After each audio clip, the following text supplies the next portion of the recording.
I recently found some really interesting statistics about 1920s movie theaters that were cited in a book I was looking through.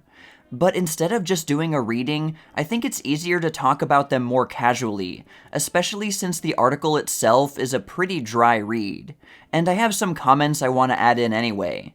So, let's get into it.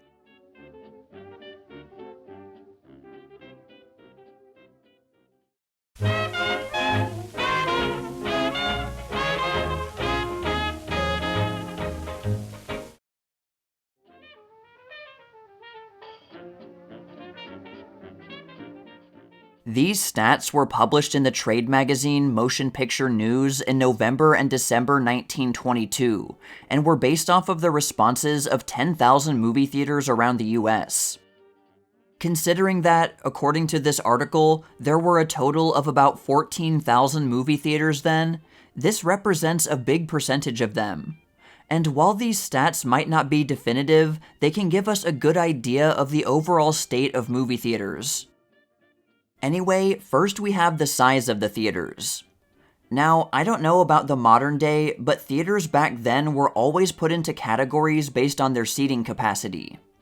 There weren't really any multiplexes back then, so theaters only showed movies one at a time on a single screen.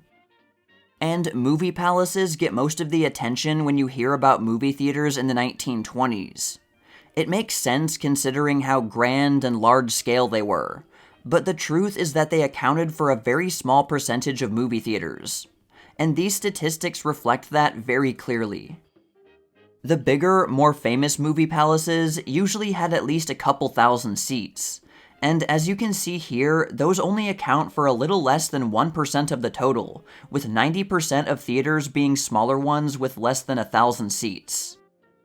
But keep in mind that there are an average of about 150 seats to a screen in theaters today, so even the smaller ones in the 1920s sat far more people per movie screening. Alright, so how many people were actually going to the movies in the 1920s? Well, this wasn't really answered in these articles, but a later source says that 40 million people went to movie theaters weekly in 1922, and steadily increased to 65 million in 1928. And after the talkies took over the industry, that number would sharply rise to 80 million in 1929. Keep in mind, too, that the US population around the middle of the decade was about 110 million. Even accounting for people going to movies multiple times a week, that's a large percentage of the total population. Breaking that down further, about 65% of theaters reported 300 or less patrons every day. And of course, that number is very dependent on the seating capacity of the theaters. The number of employees was a lot smaller than you might have expected, with 3 to 7 people being the most common. And that included managers, musicians, and ushers. And remember that they didn't have concession stands back then, and so didn't hire people for that. And I'm pretty sure the reason why there's a slight increase in the 15 or more category is because the larger movie palaces had full orchestras of many dozen people for the musical accompaniment, with the largest having 100 people or more. Okay, now we have ticket prices. These are only in ranges, but as you can see, almost all of them fall on the low end. And using the official inflation calculator, 10 to 24 cents would be about $1.90 to $4.50 in today's money, and 25 to 40 cents would be about $4.70 to $9.20 today. And evening prices were often a bit higher on average. Going to some of the big movie palaces could have cost you at least like $50 today for a ticket. 70% of movie theaters polled had 1 to 3 shows daily, but keep in mind that also included shorter programs shown with a feature-length movie. And this next statistic is probably the one I found most interesting. This shows what those additional programs were and how many were used regularly. It was a multiple answer question, so that's why the numbers don't add up to 100%. The most popular by far were comedy shorts, both 1 and 2 reelers. This makes sense considering how many good ones there were then, like Buster Keaton for example. Newsreels were big too, which is also not surprising considering how there was a lot of crazy stuff going on domestically and internationally in the early 1920s. Serials were fairly popular. For those who might not know what those are, they operated almost like a limited-run TV show, with short parts that acted like episodes or chapters that told a continuing story. It seems like serials tended to be more adventure stories, and some of the more well-known ones were like Tarzan kind of stories. I feel like a lot less of these have survived to the present day because they were more ephemeral than feature-length movies, but I was able to find some footage of a Tarzan one from 1921. Cartoons, of course, also made the list. They had only recently begun to be popular around this time, with series like Felix the Cat, Oswald the Lucky Rabbit, and the Out of the Inkwell shorts. And the style wasn't always the rubber hose kind most people think of when they think about old cartoons. Like, some of the early Felix the Cat cartoons were clearly using a comic strip style, with speech bubbles appearing on the screen. They're definitely worth checking out. People might be surprised to see travel shorts here. They're kind of a forgotten thing, but people were more interested in exotic places of the world right after World War I, and these travel shorts were considered educational. I'll be honest, I wasn't entirely sure what screen magazines were until I saw them here and did some research. But I think I have an idea based on one article about how a new screen magazine would be different from other ones. Other screen magazines, it said, often featured scenic shots, stereotyped stunt photography, and odds and ends left over from newsreels. So they seem to be mostly ephemeral, human interest kind of stuff. Some of the less popular short programs were two-reel dramas, vaudeville, and prologues. I don't think I've ever seen a drama short from the 1920s. I guess comedy shorts practically wiped them from memory. I'm just guessing, but maybe they were a bit old-fashioned by the early 20s. Drama shorts used to be very popular in the previous decade, like if you look at the early movies of Mary Pickford or Lillian Gish. But longer, feature-length movies weren't nearly as common yet in, say, 1912 as they would be in 1922. From what I found, a lot of non-comedy shorts in the early 1920s were westerns, which makes sense because westerns were also popular for serials, and a short was like a single chapter in a serial but with a self-contained storyline. Vaudeville, in case you don't know, was a variety stage show, with a bunch of different kinds of acts that could range from skits, comedy monologues, and impressive stunts.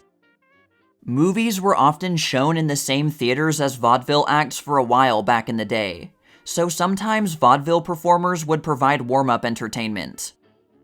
But vaudeville was declining in popularity in the 1920s, while the popularity of movies was increasing rapidly, and more theaters were becoming strictly movie theaters, causing these hybrid shows to be less and less common.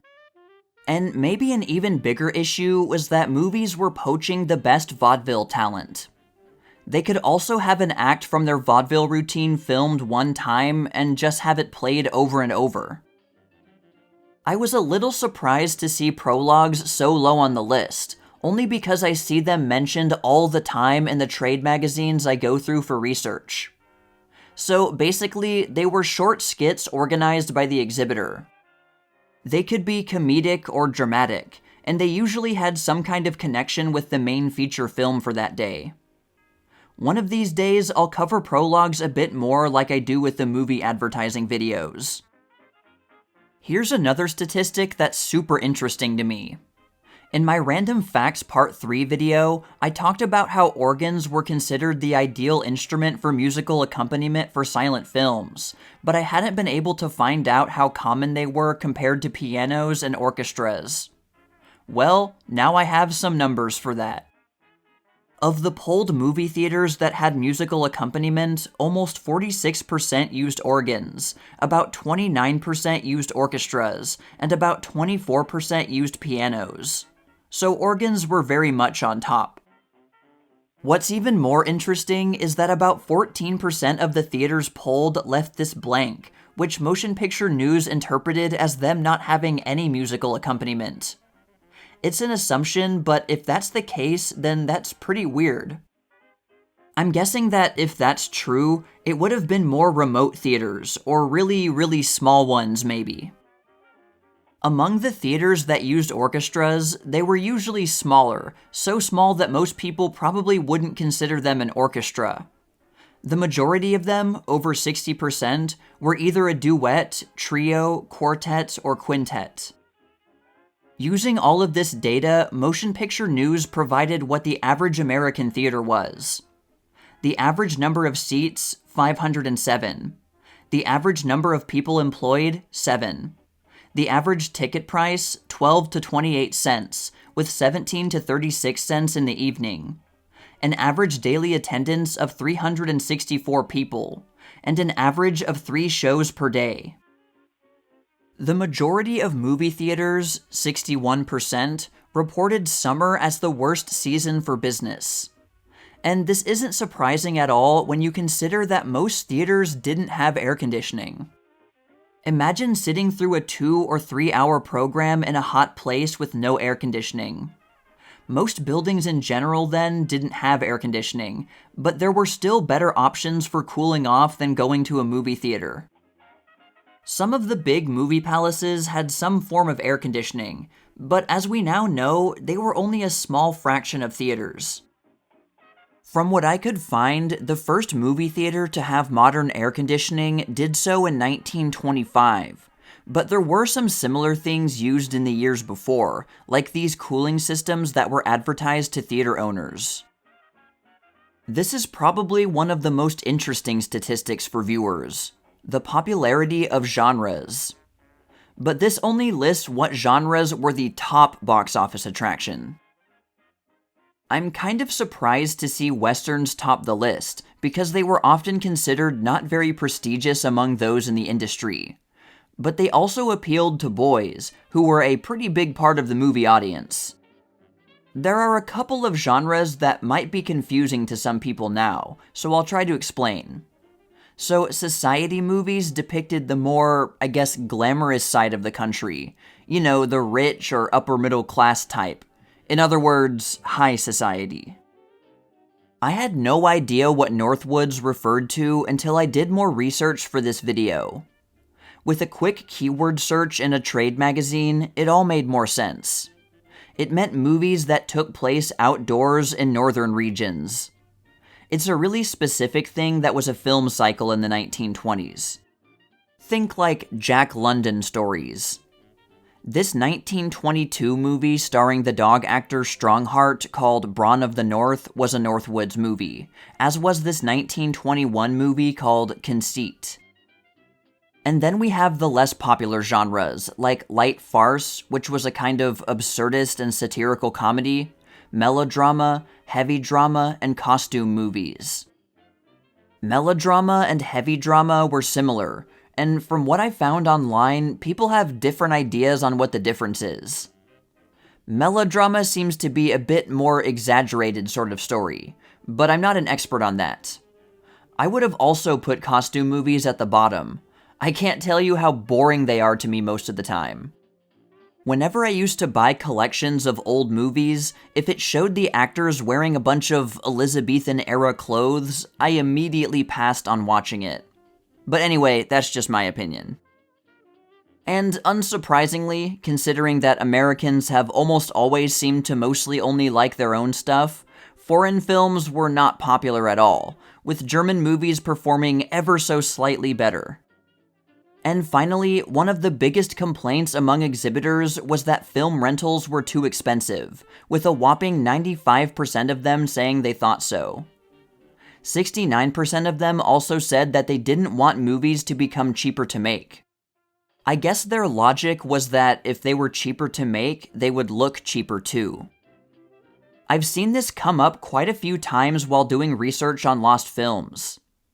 There's a section in the trade magazine Exhibitors Herald where smaller exhibitors say how a movie performed at their theater, and so many of them say that while the movie was good and performed fairly well, they couldn't make much of a profit because the rental was too high.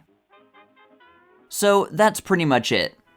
There are some other statistics in these articles that I didn't go through because I felt like most people would find them too boring, but definitely use them as a resource if you're ever doing research about this kind of thing. I'm not a math person at all, but sometimes statistics are just really fascinating, and I hope this video was interesting. Well, that's all for now, all you sheiks and gals out there, but stay tuned for more tales from the Jazz Age.